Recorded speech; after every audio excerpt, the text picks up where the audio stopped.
Wanguya Lobo Sakaya Mama Kura Basheka ya Basanta Kuria Basheka ya Basanta Lobo Shekere Besanta Yama Azanzambe Azailonga Azabikamwa Zambia apambola bino apambola bandeko nyonso boza na TikTok. Zambia apambola bino partager bien-aimé invité. Kozala yo mokote Zambia apambola bino bandeko nyonso boza na YouTube. Zambia apambola bino bandeko nyonso boza na Facebook. Zambia apambola bino bandeko nyonso to bozali na WhatsApp. Tika kolo na lola apambola biso. Papa totiki maloba na yo na maboko na yo Nzambe. Merci kolo po ete opesa kibiso makasi ya koyeba kopusa na présence na yo. Yawe ngana bunga nkolo yo ndo lobela peuple na yo mokonzi. Wendre ngana makila na yo Nzambe alola. Bongai ekufa nkolo molimo na yo ndezo esika. Yawe lobela mutu moko na pokwa na lelo. Répondre mutu moko na pokwa lelo na besoin de toi. Kombo na yo etika la libela seko na seko. Au nom puissant de Jésus-Christ de Nazareth. Amen, amen, amen, amen, amen.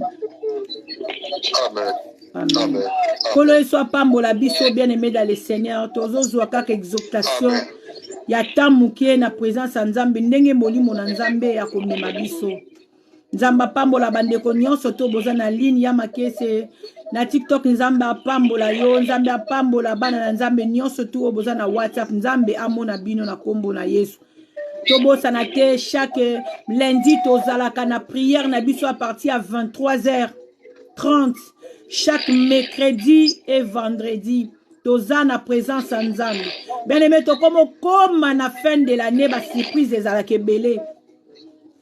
Monguna bongisi oya bongisi ngana oto yebite ma sœur mon frère. Kotika la kidi bate bien aimé.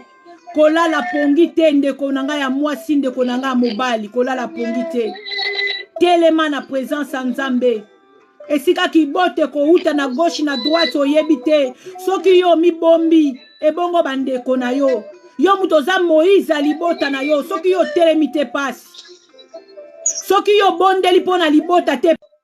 Tangu yo telema komona kamakamu nyonso ndenge ndaka mamu. Tangu yo telema komona kandenge libote bomba. Tangu yo telema komona ndenge monda ténèbre bakota kala mbutu bakokaka te. Yango nazobele la rythme moko oya ko comprendre que ezali ndenga ide na luka délivrance abomo inanga yoko telema bien aimé na sengi obima na distraction na kombo na Yesu. Bima na distraction na kombo na Yesu bien aimé, bima na distraction Nzamba za na posa na yo. Bima na zokotisho na distraction pa yebike yo muto telemaka pona libota. Bima telema na bomba libota na ba prière. Nzamba kozanga te ko sembola loboko na ye na kati ya libota nyonso koleka malamu. Bien aimé, lundi passé to pambola maki na présence en Nzambe. Nzamba lobela ki biso bien aimé na mukanda ya Rite 1. Histoire ya Rite ebaki ko lendisa mitema na biso. Nzamba talisa ki biso lolenge ya basi mibale bazali. Nzamba lakisa ki biso ndenge nini tokoki ko sala. Nzamba lakisa ki biso ndenge nini tokoki ko réagir. Na tango to comprendre bomo na biso soki eza na kati ya malédiction. Nzamba lakisa ki biso ndenge nini tokoki ko luka délivrance ya vie na biso. Nzamba lakisa ki biso ndenge nini toko comprendre que mutu oyo aza ami ya destiné. Papa oyo aza papa ya destiné. Pasteur oyo aza pasteur ya destiné. Mobali oyo to mwasi azali ya destiné. Tika na yebisa yo bien aimé. Tozali na thème na biso kaka ya la destinée et les calculs divines. La destinée et les calculs divines. Mutu ayebaka destin ya moto eza kaka Nzambe. Et puis mutu formaka ngo apesaka ngo sens. Eza pe kaka Nzambe. Mutu abundela kango azongisaka ngo na droit chemin. Bien aimé, eza kaka Nzambe. Alors, destin na biso bien aimé, so to lingi to simba ngo to vanda na kati nango, ezo senga biso to luka kaka nzambe. Nzambe ne mutu akopesa biso chance lisusu ya ko réparer ba erreur ya lobby. Nzambe ne mutu akopesa biso susu chance bien aimé ya ko zonga lisusu na droit chemin. Nzambe nde mutu akosala biso ngolu ya ko déboucher matoi na biso poto yoka ye malamu. A des fois to betaka kote to kendaka kote mupanzi to bimi na kati ya ligne ya nzela o nzamba bongisa ki pona biso na mutu makasi na biso moko na kozanga koyoka. Na kozanga koyoka nzambe to na kozanga kozela réponse à nzambe. Amen. To se retrouvaka na ba moment mususu na besika moko boye ya biso te. Parce que peut-être tant mususu to tuna ki volonté nzambe te. To se retrouvaka tant mususu se retrouvaka pardon tant mususu na balibala mususu. Oh na lobi kaka tika na vanda kaka lokole ye. Na ajo ya 45 ans, na ajo ya 50 ans ya 32 ans. Na vanda kaka mais na yo ki voya nzambe te. To se retrouvaka tango mususu bien aimé na ba mabala to na ba sika mususu olobi na kota kaka po AGC pusani na sina boti bana 10 bana 8 bana 5 bana soki combien na yebite olobi na zwa kaka oyo lokole se présenter kaka na zwa. Est-ce que nzamba yebisi yo ke za yango wana? Est-ce que nzamba yebisi yo ke c'est une bonne personne pour toi? Est-ce que nzamba yebiso ke oh ya bongisa ki pona yo za yango wana? Na nyonso wana réponse esengeli kokanga makana nzambe poto comprendre bisika ni to telemi bisika ni to zali. Nzamba za malamu. Lendi totala ki ndenge rit bomo ya rit etambola ki. Bibe ebisi biso Alimelek abimaki na bana na yemi bale. Na mwasi na ye Naomi parce que na mboka na bango ya Bethlehem li pezalaki lisusu te nzale kotaki na mboka balukaki kokende sika moko boye babomba na balia bien babatelama ti tangu bakoyoka ke pa na bango makambo ezongi malamu bazonga babimaki pe na mboka li famille mobimba 4 bazalaki ya 4 personnes bakendaki kovanda na mboka Moabi soki nzambe asungi biso mikoleko ya toko lobela mboka Moabi toko lobela ba Moabite poto comprendre bazaba nani ba uti wapi bazaba descendance ya nani. Mais pour l'instant nzambe azomema biso na pensée mususu que le Seigneur vous bénisse. Bien aimé dans le Seigneur bakomi na mboka Moabi bibe zotalisa biso na kati na mukanda ya Rit 1 à partir ya 1 ki tatanga tina se Zwabi ki na yo koma yango okotanga yango atana ndako yoko comprendre histoire oyo. Oko pesa osusu force ya kokanga mana nzambe. Oko comprendre ke nzamba yeba ka biso avant ke biso moto mi yeba. Amen. Bakomi na mboka Moabi bibelobi mobali ya Naomi akufaki.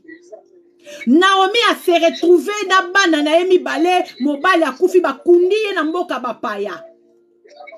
Bible talisi biso lobi après quelque temps ba vivre ki na mboka wana pendant 10 ans.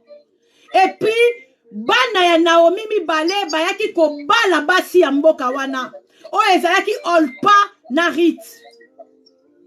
Après sima ya ko vivre 10 ans, Naomi ayaki su ko perdre bana na yemi bale yoka douleur.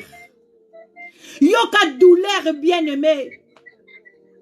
Na mboka wana bazalaki bapaya bazalaki kaka 4 na famille moko oyo bautaki esika moko basololaki balobaki tokende et puis tokozonga mais kokoma bakomi kuna mama leli liboso mobali moitié na ye akei toyebi ndenge esalaka bien aimé kaka bato bakufela mibali nde bakoyebisa biso douleur wana douleur ya séparation ya libala, ya divorce, na douleur, ya ko perdre mobali, na kati ya libala, eza douleur mon côté.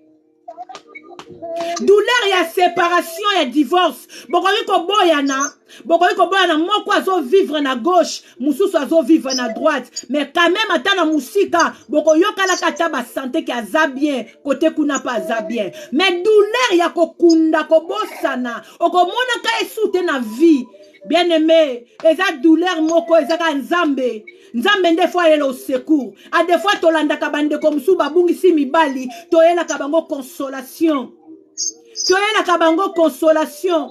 Mais consolation na biso et kokaka ko consoler bango te kalima kande douleur na bango. Consolation wane sengeli kaka nzambe. Nzambe nde muta ko bande ba pota wana. Poenda sala ka opération ezanga cicatrice. Naomi atikala ki maboko pamba na ebite kolela nini oh Naomi alela ki mobali na ye. Après quelque temps tikali maboko pamba ya pamba bana nyoso mibale bakei oh nazo zongela ka makambo tolobaki lendi po bandeko bazalaki te lendi ba comprendre chemin tiesika tozo kende.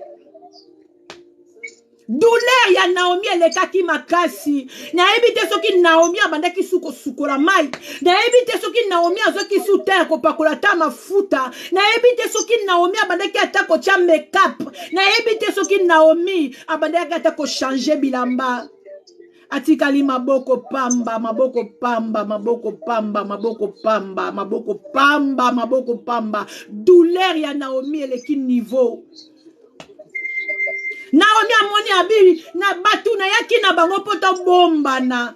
Meto bombani te. Nzamba betinga fimbu. Na tikali maboko pamba. Na moni fona bima na mboko na zonga na mboka nanga.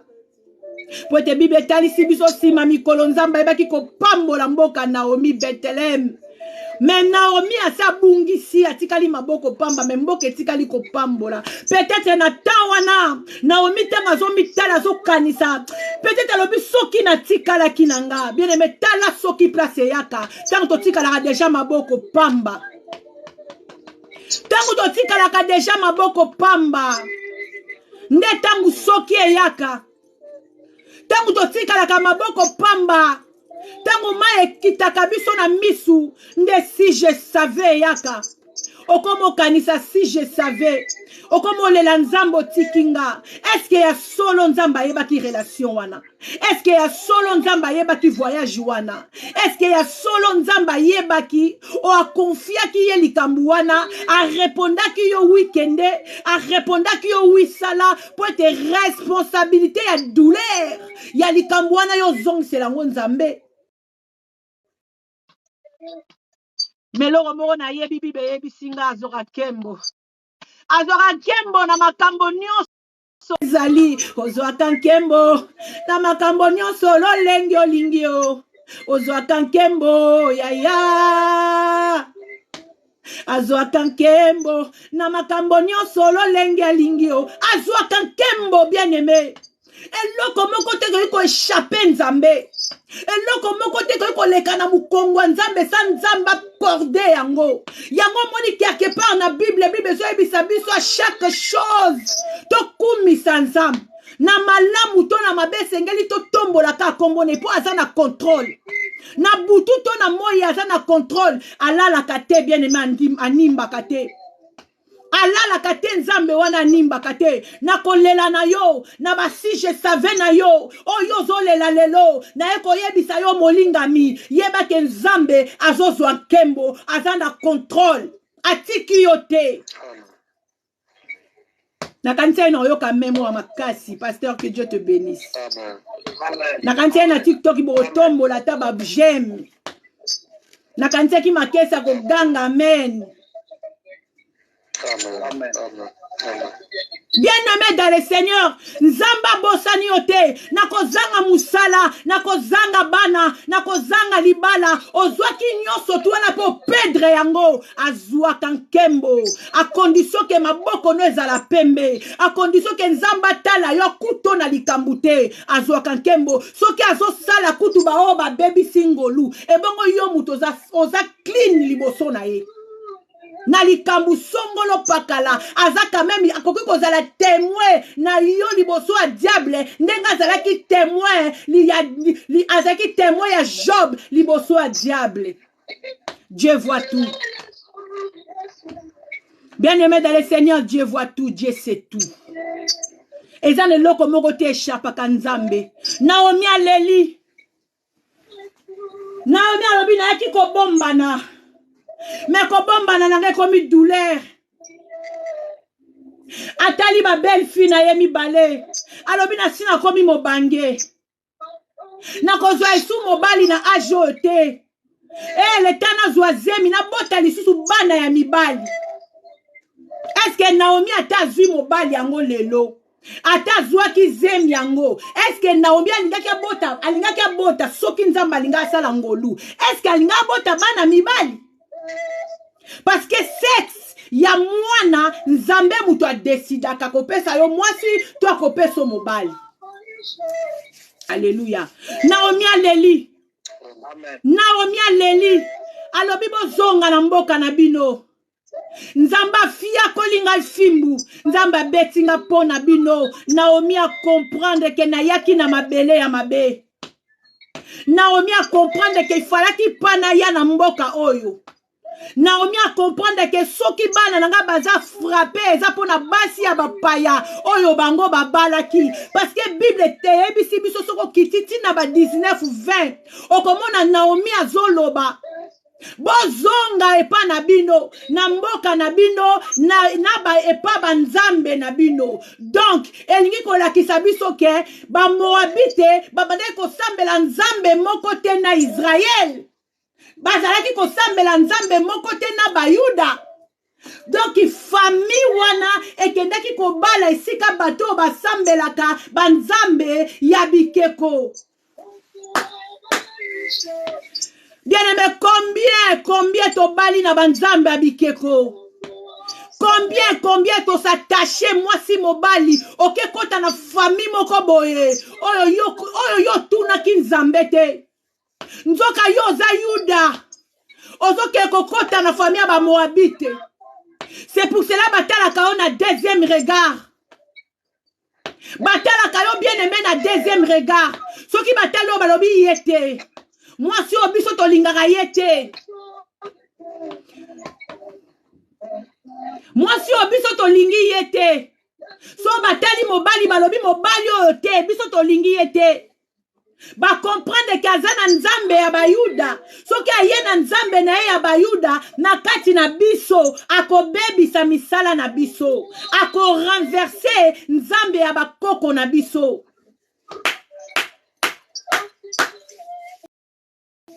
Naomi abondeli bango abibozonga malero ezinga likolo na bino bozonga bokende mais bavandaki 10 ans bamoni koma Elimeleki abandaki kotambola. Bamoni koma bana na emi bale babandaki kotambola. Koma Naomi abandaki ko se comporter. Koma belle-mère na bango abandaki ko se comporter. Bamona ki lolenge abandaki ko luka nzambe na ye. Lolenge azalaki fidèle na nzambe na ye. Pendant 10 ans wana j'espère bamona ki façon ya kozala na bango malgré bazalaki déjà na mboka mususu ya bapaya. Mutu mususu nzamba koyiko kutisa yoka na ye bien aimé ezaka poyo zwa délivrance. Mutu mususu nzamba koyiko kutisa yoka na ye eza po longolo na premier niveau akeno na 5e niveau. Eza ba circonstance nzamba salaka. Quelque part Naomi alongwaki na Bethlehem akendaki na Moabi bien aimé dans le Seigneur pour la délivrance ka ya mutu moko.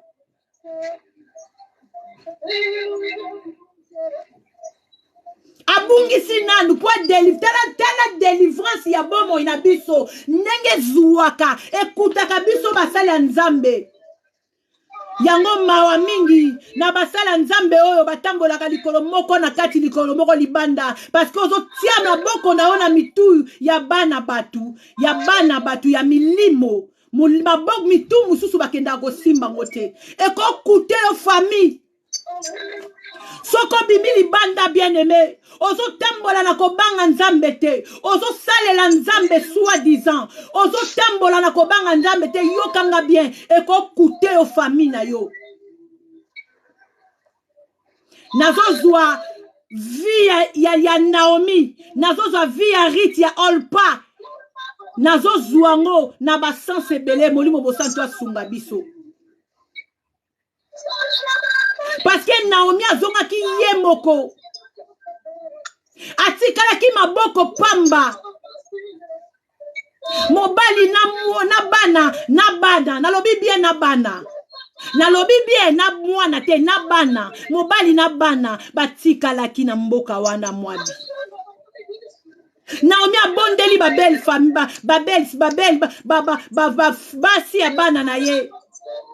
Alobi botikala bozonga na banzambe na bino. Nzambe soka betinga eza pona bino. Maye ko comprendre ngo na retard. Combien to comprendre makambo nzambe na retard. Combien to kenda kokota bisika to kokota te. So lelo za na bomo izina eza po nzamba ebaki yo ya. Soko za na bomo imakese eza po nzamba yebi yo. Belle-mère a détesté yo. Pour akobala pe mwana na ete. Belle-sœur a détesté yo. Pour akobala pe ndeko na ete. Eza kanke marambo banzambe nde eza différent. Eza kanke makambo banzambe na bino eza différent. Bazoboya étoile wane kota na famille na bango. Oh po étoile wane yako déstabiliser banzambe na bango. Biso bana na nzambe ndete yebaka ko mimilize nzambe na biso. Nzambe soka lo ba fungolo miso mona. Bien-aimé, mutando tindo bondela te. Mutako tinda yo bien-aimé bondela te, mutako tindo genete. Nzamba batela kayo. Parce que yo moko oza consciente que famille wana kota balinga kote o maka bango respecté o finga bango te bo suana te o pimela bango lokote mais balinga kote pour rien. Que le Seigneur vous bénisse. Batu nyos tu bocha ba j'aime. Na WhatsApp nzamba mona bino na TikTok nzamba mona bino. O sala bango lokote balingi yo te pourquoi? Eza likambo Bethlehem na Moabi. Yebaka ke na uti na Bethlehem nazo kendo kota na mboka Moabi. Soko zama kasite eko kute yo vi. Soko zana nzambe te eko kute yo vi. Et puis nzamba permetaka ba makambo bonge koma po epesa leçon na ba oyo batikali na sima. Naomi aki ko comprendre que isongeli na déplacer. Pour ce qui Naomi a déplacé kité na ye moko palinga tikala na Moabi. Alléluia. Naomi a comprendre que ma bekoti na mobali a comprendre ki ta msu maladi, mobali ko kufa pesa normal. Mais là azangi mwana liboso. On ira raisonner qui m'a raisonné il n'est bien té. Temo Naomi ko zanga mwana mi balé. Naomi a bendi filmé. Alors mi té ma bezawo. Temo musuza luka kota na lisola Moabi na lobi bien mikoleko ya toko kota na lisola Moabi boko ye baba Moabi te baza banani. Peuple moko maudit. Maudit et pas nzambe ye moko.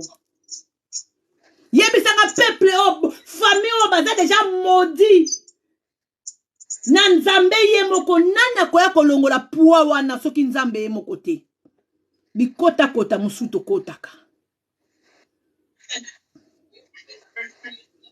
Bikota kota musuto kotaka na butu na molimo yaya za mobali ya leki za mobali ya yaya mama za mobali ya bana baza mobali ya bana makambo ezebele nzamba yo kela biso mawa. Amen. Saint-Esprit parle. Amen. L'Esprit de Dieu parle. Azolo bana yo mutozo landangai. Kokanga mana Yesu eza bien Naomi amonika abiso ki na vandi awa. Soki na tikali awa. Libeba eko landangai. Naomi abifungi na kenda. Isi bango bozonga na banzambe na bino. A comprenez que na minute wane komi bitumba banzambe.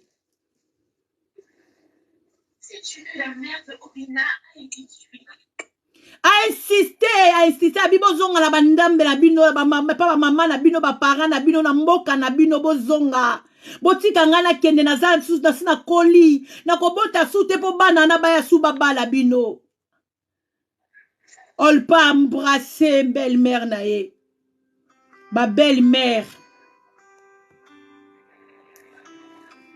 est-ce que ba belle-mère baza pena na lina botretaka basi ya bana na bino ndenge nini oh basi ya bana batinga ma belle-mère bandima kotika mboka na bango bandima kotika baparents na bango bamenga kotika famille na bango banzambe na bango bakangami na nzamba belle-mère ba belle-mère bozawa est-ce que na lino ba belle-mère bazali ba belle-mère lokwa ba Naomi bazana lino botretaka basi ya bana na bino ndenge nini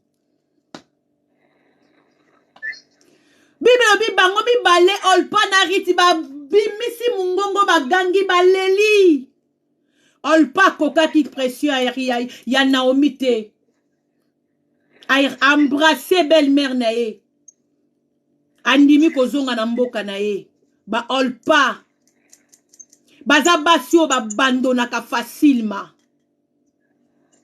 ba olpa baza basio atazo mona bana bazo beba ye distraction na mbela mwa kopo na langwa vieza moko azo mona bana nde bazo botela ye na ndaku ye distraction na mbela na langwa mokili bato anzambe azo mona ndenge vie ezo tengama ye kaka distraction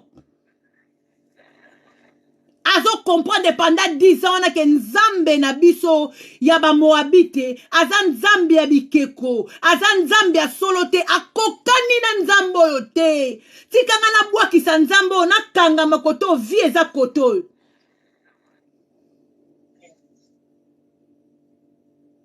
ba olpa ba basi oyo ba abandonaka facilement embrasser belle-mère abaluki azongi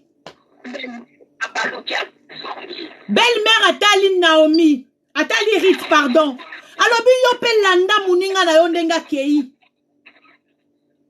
tala ye kei azongeli banzambe na bino azongeli ba parents na ye yo pe landa ye Naomi abite kotinda nga na makasi te est-ce que ba Naomi bazawa na besoin Naomi moko ko ba amen na munene na besoin Naomi moko ganga makasi ba Naomi ba bato ba comprendre ka vision ba Naomi ba bato atasali 7 ans na libala zobota te maza toujours tolo na se ba Naomi ba bato ata vandi ajeleki libala zoya te a toujours tolo na se boloba na bino ngana yebi ke mon rédacteur est vivant a kotele mamukolo suka ba Naomi ba basio bazaka mbamba ba Naomi ba Riti pardon baza basio bazala kambamba ba Riti basa ba bandona kapamba pamba te ba biso wana ba Riti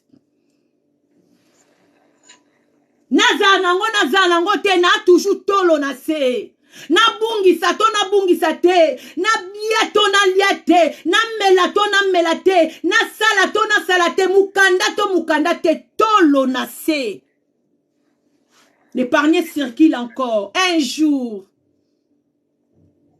Balala bien-aimé, balala baseliba balamuka marié. Ya Pierre, ya Jean, ya Willy. Ya Didier wana mesana ko ya wana bosolo la ka bien bozala fiancé ou mela 10 ans 20 ans. Okolala muko mususo la muki na tongo ayendenga yaka te ba ko bengo pende ba mesana ko bengo kwa yaka na tongo nzoka ya Pierre ya Jean ya Willy ayendenge ba yaka te kana pongi na yo ola muki osukoli ka elongi poto to sukola ke elongi na tongo to mona na bien te na ba fatigue na nzoto ya pongi to zalaka na openda na courage te oye ko vana kiti ndengo mesana bo vanda omona ya fukami abimisi bagi. Est-ce que vous avez la moitié à vinanga? Jour wana et cause la jour le kola ba jour nyon sote oui. Ba Naomi baza ba bakuk. Ba o ba tika la ka ba pardon, ba rit, ba bakouk, ba obatika laka toujours na poste. Ebonga te, simba te. Je suis toujours dans mon poste. Amen. Liwe koki ko ya lelo, liwe koki ko ya lobby, na kende na maboko pamba mena na relation malamu na nzambe. Soki na tongi na sete, na tongata na likolo. Soki na zue sika na sete, na kendo zote sika na likolo. Ba riti ba abandona ka pamba tabi non, ko tindi kanga na makasi te. Rita comprena ki abi na 10 ans na vandi banda bo bébé na ngulumi na bimi na libuma mama na nga na bando nguluma na 2 ans 3 ans ti lelo na komi mama mobimba na moni ndenge mboka na nge salela ka nzambe wana na yesu ko na bato yo babalinga na compare nzambe na bango na ya biso na moni ki ya bango nda aza na bomoi tango muta koma ko raisonner makambo ya bongo muta koma kota na processus ya délivrance. Rita comme kota na processus ya délivrance na ye. Alobin zambe na yo. Bien-aimé dans le Seigneur, mokile salamaki na liloba. Rita banjo loba. Abi kotini kana makasite. Na okeno partout yo okende. Peuple na yo ba okoma peuple nanga. A démissionné déjà na nzambe na bango. Nzambe na yo okoma nzambe nanga. Awangani déjà nzambe na bango. Esika yo kokufa. Besika bakokunda yo esika nga pe bakundanga aboyi bakunda ye na mabela libabe mage mobali ne bakunda ke na mabela boyi yango donc Rita sengi délivrance tina kufa na ye osaka ya basanta. Est-ce que Rita moko azawa oya ko tinga manzambe Naomi tozozo ye na image ya Jésus-Christ na ko kufa na yo Yesu partout Yesu ozo kende na kolanda na yo. Car partout esi kozo kendenga na yo nzambe na ngai. Na kotika yo te. Na zwato na zate. Libale kufa te. Ngana nzambe. Nzamba za capable. Ya kobali sangata na bana 10. Il est capable ya kobali sangata na bana 20. Il est capable de tout. Amen. Il est capable. Je connais ce Dieu-là. Et bon, yo mutoza na biso na batuku toza na bana 7 espoir makasi boy. Tozo ndima tokobala na nko. Et bon, yo mutoza kana bango mibale. Ta musu po boti na ote espoir nyonso ke wapi.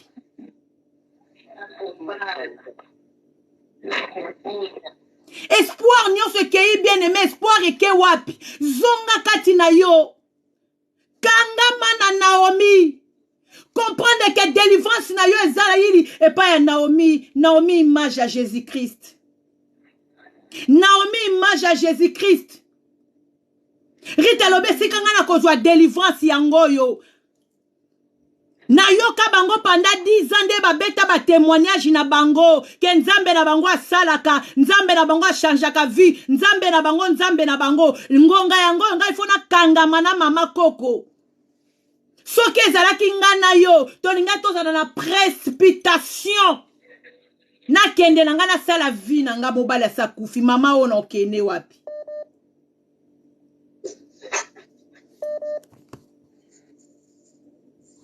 Otretaka belle mère na yo ndenge nini.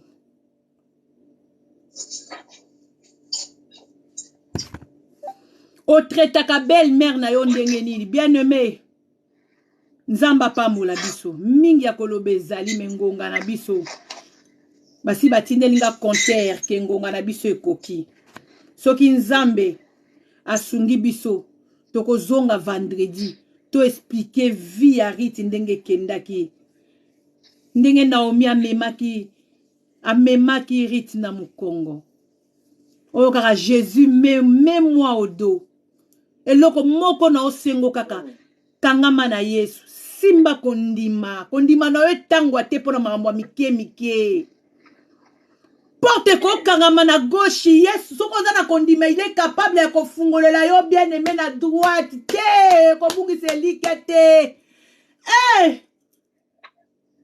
kondima na ngai etangwa na yo te kolo Nzambe na ngai te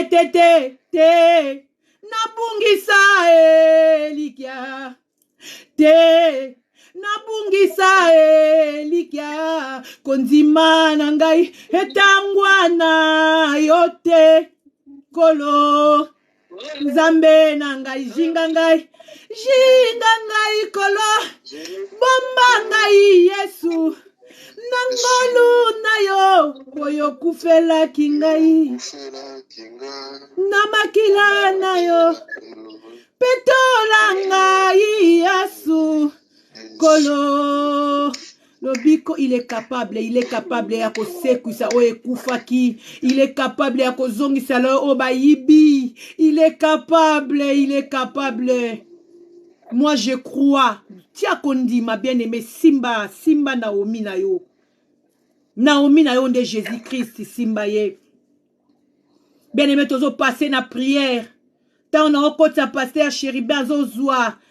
Tant prière na biso bien-aimé bondela lolenge na lo bonde te ko landa na mate ya lelo bondela yo mutotika ki Yesu musika po bungisa ki po zanga ki po te o babotola ki po defisa ki ba futi te o tiki Yesu lobi Yesu o salate sala repentance.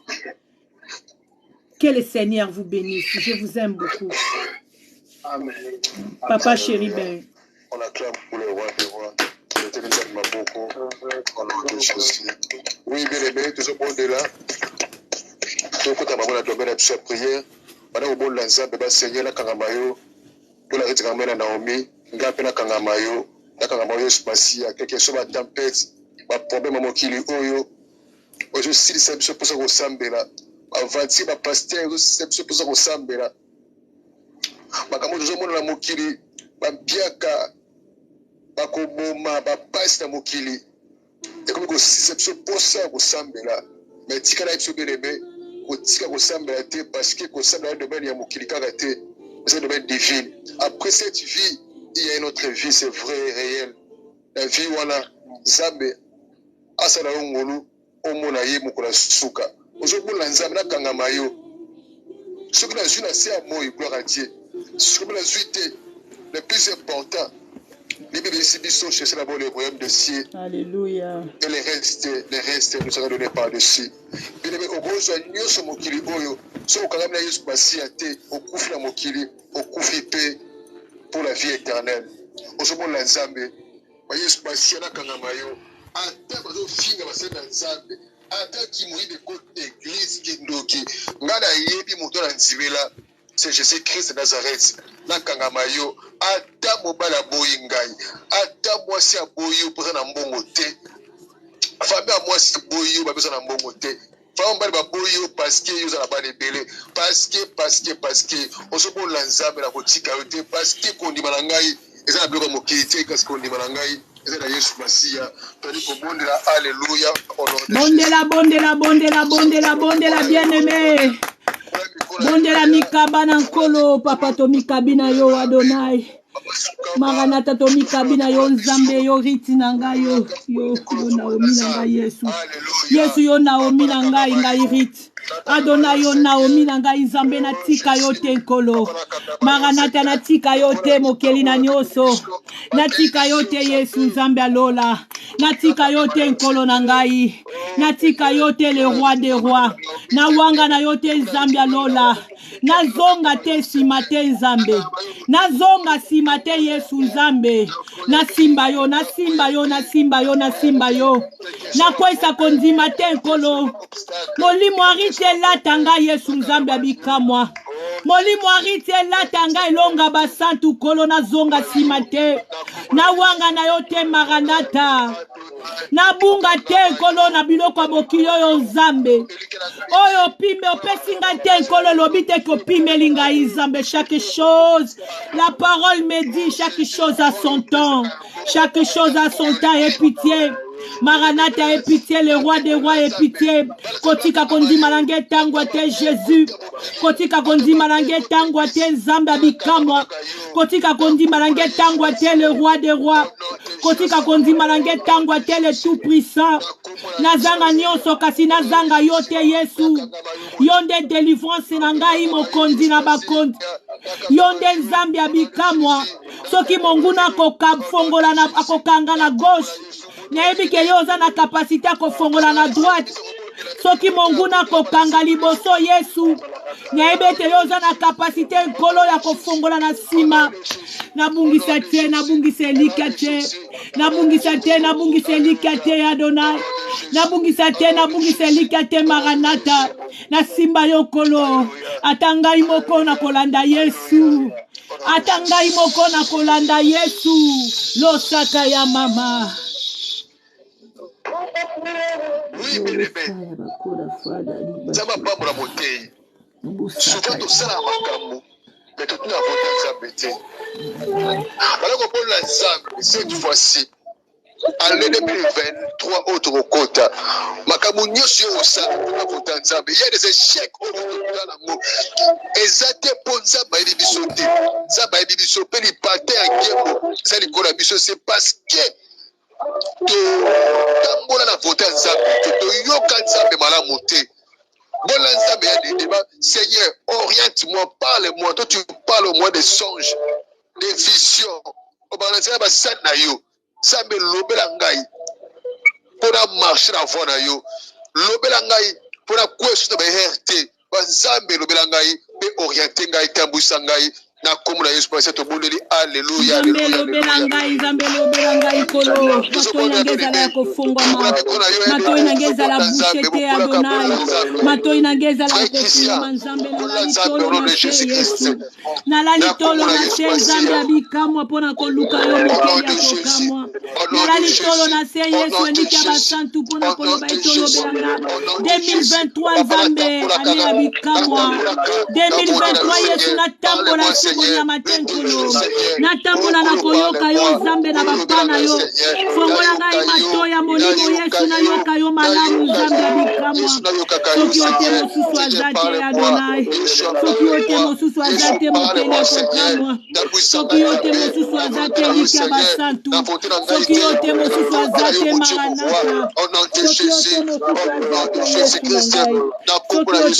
azate soki ote mosusu azate soki ote mosusu azate mosusu azate mosusu azate Seigneur Nzambe oriente-moi dans mes projets au nom de Jésus oriente-moi dans mes projets oriente-moi dans mes projets oriente-moi dans mes projets j'ai besoin de toi dans mes projets j'ai besoin de toi dans mes projets j'ai besoin de toi Seigneur Madiba projet Zambo yebi ezoleka na motema na ngai olebi ezoleka na papa Lola olebi ezoleka na motema na bakestion na ngai naosenga nzambo olakisa naosenga nzambo oyebanga na badimasi kotikanga na tambola ngai moko te nkolo kotikanga na tambola ngai moko te Shaddai kotikanga na tambola ngai moko te le roi kotikanga na tambola ngai moko te la malkase kotikanga te nkolo na tambola ngai moko te nakangama yo vina na mobimba na komuna Yesu Masia au nom de Jésus. Alléluia. Oui, bien-aimé. Ozobola sko nzambe tosuka awa bola nzambe duba tokomna fe yane banzambe ngala lela te nabungisa te kobungisa mbongo te kokufa te kokufisa te accident te ya mabeli boso na ngai te c'est vrai natambolaki na kobanga yo te nayokaki yo te ya na komna niveau oyo na komna yango nazona comme si makambo si malisu na vie na ngai te mais Dieu est capable de changer le mal en bien ko changer mabe na nga to ko komisa bolamu mwane oyo to komina yango na suka okufisa te na lela te libota na ngai lela te oyo placer nga comme sentinelle ya libota na ngai tali ko bondela boye na komuna Yesu Masiye to bondeli alléluia to so bondela nzambe moi oyo tika na ngo okufisa te madeko ya TikTok to so bondela nzambe loba okufisa te c'est vrai osalaki erreur c'est vrai otambolaki na ekobo c'est vrai otambolaki na vie ya mabe ya salite na kokosa na lokuta na koyiba surtout otambolaki na sokisoki na ene na motema na baposi ya nzoto bapratike ya mabe otambolaki na barakine na bitumba na escroquerie na banzambe na ngai mawa na kombo na Yesu Masiya au nom de Jésus au nom puissant de Jésus papa na kobisa te na pela te na bongisa te na libota na ngai Seigneur tolela te Yesu Masiya o sunga biso tala biso grâce Seigneur kaya ndemo nzambe bata mosala molili baosala mabe otolela ekala kolela te Seigneur servona moya kitonza na maboko na bango nzambe na bowabi na boyaki na bowabi nzambe na mboka oyo bamoabiti Seigneur nayebaki te nzambe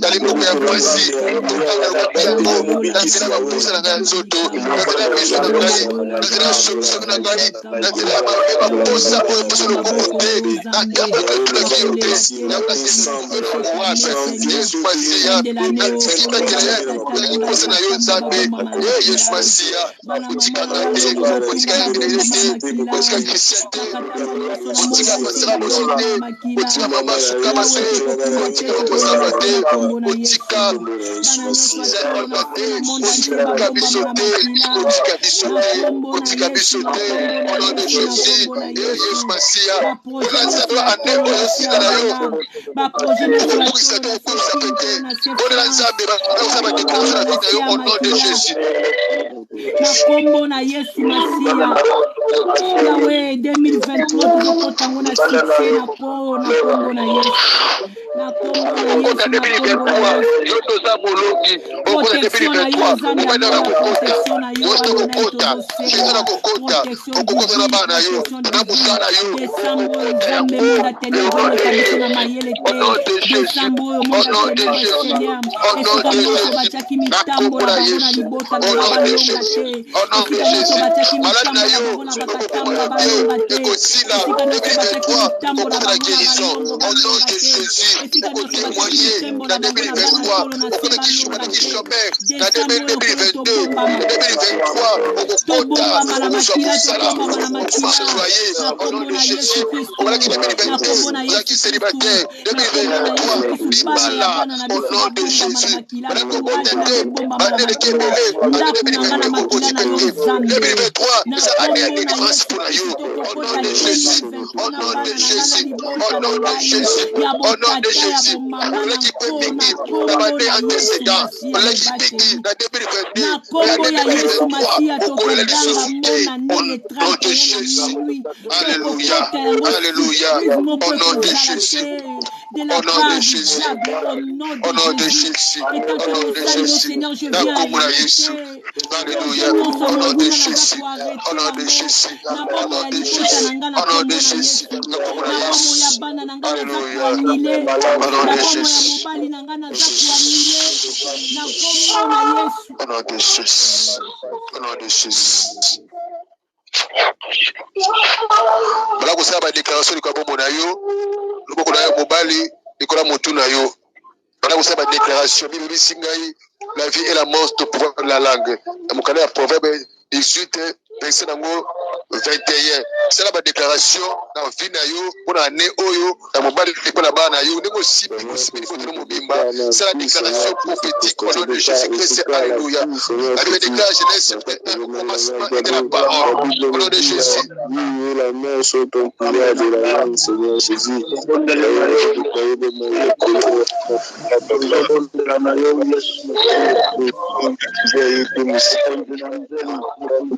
de Jésus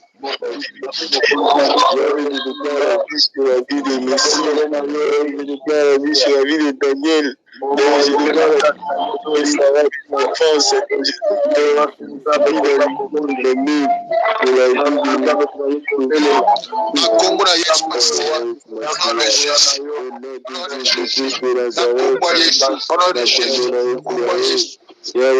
Seigneur Jésus, je déclare ma vie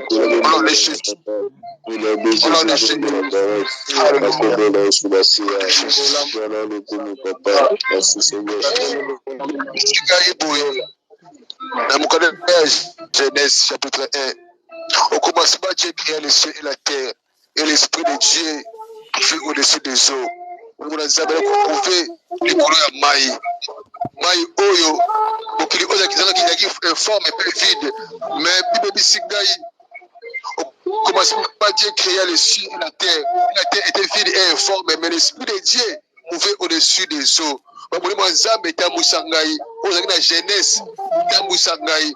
Mulima Nzambe okutenda accident tambwisa ngai tozomona mulima Nzambe atambwisa biso ane oyo nezosika tozona un mois et demi yo otambola na mulima Nzambe mpo okoya te na kombo na Yesu Masiya toboneli Alleluya mulima Nzambe tambwisa ngai koya te nasana ba te yabi de mulima Nzambe tambwisa yo ndela mulima Nzambe tambwisa yo okende ba te okende de victoire à victoire wa itikali mulima Nzambe tambwisa yo dans la victoire de l'homme Nzambe au nom de Jésus au nom de Jésus alléluia au nom de Jésus au nom de Jésus au nom de Jésus oui bien-aimé il est possible que les forts soutiennent les faibles tout ce monde là on a bien aimé la biso lelo akokisi mbula na moma oyo tozobondela frère Christian Weni yebisa Nzambe ndeko na ngai akokisi mbula oyo eleki mbula besheke mbula oyo eleki mbula bitumba me mbula oyo akokisi yango apasi yango malamu ça va déclaration pour ndeko na yo frère Christian aza awa na groupe tozobondela na ye aza na Paris bonela Nzambe mpo na ye na kombo na Yesu Masiya mpe bandeko nyonso bafete lelo Nzambe amona bango bapase ane ya kitoko bondela mpona de Jésus Christ alléluia soutenir na yo bondela mpona ye banzambe bomba ye makambo ya sika na vi na ye eleko ya sika na vi na ye na bapambola frère Christ wey makambo ya sika na vi na yo ya sika au nom de Jésus na kombo na Yesu Masiya ezalaka esila epambwama ekina liboso au nom de Jésus na kombo na Yesu Masiya au nom de Jésus kama Nzambe lokalize yo epi oyo ane na succès ekade de plus bapasi na vi na yo la succès ya grâce élévation la prospérité na kobanga Nzambe kama Nzambe atambo na yo na kombo na Yesu Masiya au nom de Jésus Christ alléluia au nom de Jésus au nom de Jésus batama makala Yesu Masiya sanaki liboso au nom de Jésus nyonso kosala mpe kosimba epambwama na kombo na Yesu Masiya au nom de Jésus alléluia au nom de Jésus au nom de Jésus au nom de Jésus au nom de Jésus tozobondela mpona mama Dede aza na biso na groupe A banzambe apesa mama Dede bonne santé apesa ye makambo ya sika bona oyo bafina motema banzambe apesa makasi na nzoto bonne santé baprojet na ye efunga bakeye liboso tobondeli alleluya toza intercession tozobondela nzambe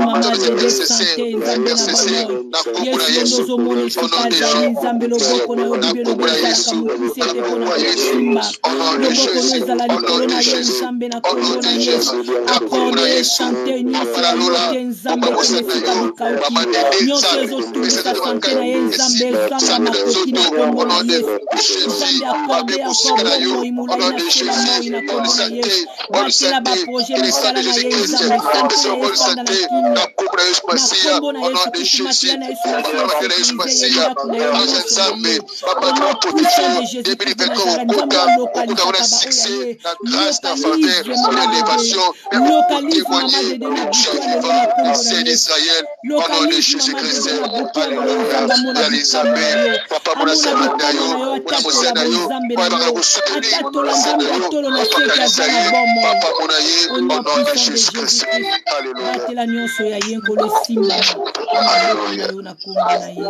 Nzambe papa topesi yo merci lokumu ezonga epa na yo nabondeli mpona ndeko nyonso tosangani na butu ya lelo bandeko nyonso oyo na biso na TikTok Nzambe apambola biso ane oyo esilila biso malamu tozwa na facilité tozwa na kimia tolia na kimia napekisi kufa napekisi maladi napekisi aksida napekisi nyonso tu ya mabe au nom de Jésus projet nyonso babokisaki likolo ya vie na yo au nom de Jésus. Ni naissance fait. Oyo ba bokisaki na vie ya bana na yo, na vie ya mwasi na yo, na vie ya fiancé na yo, na ba boss na yo, na ba parents na yo, ni naissance fait. Oyo ba bokisaki pesa na yo pasi. Retrouve un esprit de terre.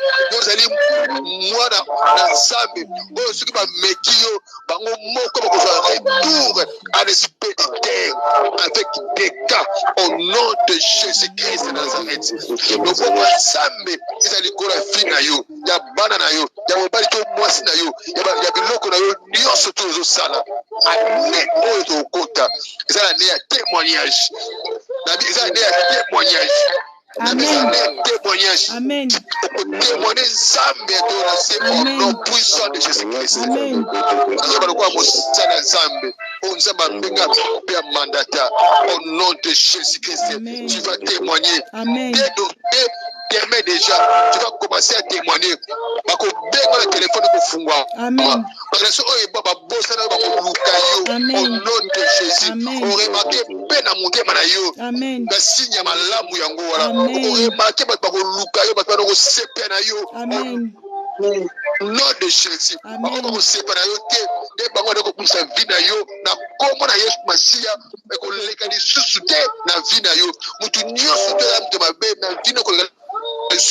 Au nom de Jésus. Zambé alola, Zambé Israël, apambola biso, na komuna Yesu Masia, au nom puissant de Jésus-Christ. Alléluia. Amen. L'Éternel est mon berger. Ensemble, je ne manquerai de rien. Il me fait reposer de verts pâturages et me dirige près des eaux paisibles. Il restaure mon âme. Il me conduit dans la santé de la justice à cause de son nom. Quand je marche dans la vallée de la mort, je ne crains aucun mal, car l'Éternel est avec moi. Ta roulette et ton bateau me rassure. Tu restes devant moi irritable à partir des adversaires. Tu huiles ma tête et ma coupe déborde. Oui, le bonheur et la grâce m'accompagneront tous les jours de ma vie. Et moi, je ne sais pas que j'habiterai dans la maison de l'Éternel jusqu'à la fin de mes jours. Tu le dis 3 fois. Amen. Amen. Amen. Amen. Amen. Amen. Acclamons pour le roi des rois. Je vais te beaucoup pour le coup de Jésus Massia.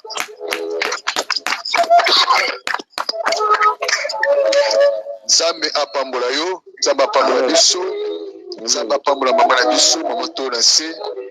Topambwa mine mate ya butu ya lelo, bisika ebimi, ezonga lisusu ya mingi, Nzambe asala yo grâce au nom de Jésus-Christ. Amen, papa. On va communiquer na biso ya liboye. Chaque lundi, mercredi, vendredi, pour ça matin. Tout seul dans la maman, même toi, 3 personnes, nous allons prier Dieu.